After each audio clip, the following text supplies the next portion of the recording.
Hi, this is Dave Sanda with this week's BuzzBite report for the Upper Midwest at anglingbuzz.com.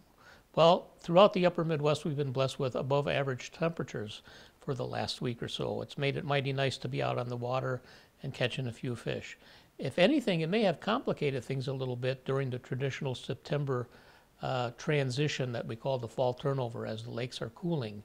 And it may have slowed that process a little bit. So if you get out on your lake and the water's like, temperature's hanging at around 60 degrees, you can probably expect it to still be a little bit of a confusing setup for the bass, for the walleyes, for the pike, as the fish are kind of scattered, one here, two there, three there. They're not really schooled up yet for fall. So in principle, we want to do a lot of fan casting, we want to do a lot of trolling, we want to cover water looking for active pods of fish. Once that water temperature drops down below 60, things are going to stabilize. You're going to see traditional fall schooling at that point. Now, with that being said, there still are some really good opportunities for us right now, even during a time of transition.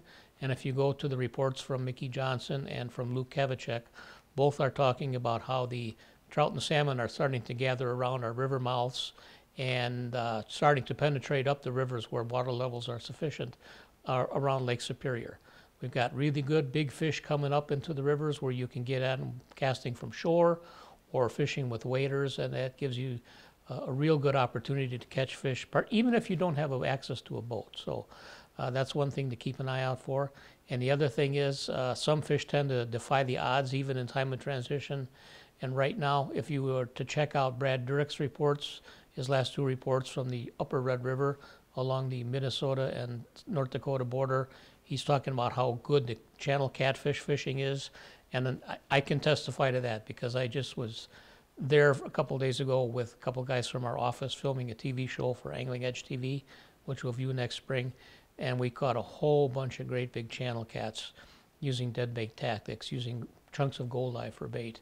And let me tell you, those fish are big, mean, strong, and very powerful. They will tucker you out. So if you want to get in on some catfish fishing, right now is the time to go. Check out that report. In fact, check out any of the reports that we have from our reporters here at anglingbuzz.com. Go to the state-by-state guides, click on and see what the different guys have to say. And as I always say, they'll help you catch more and bigger fish in the weeks ahead.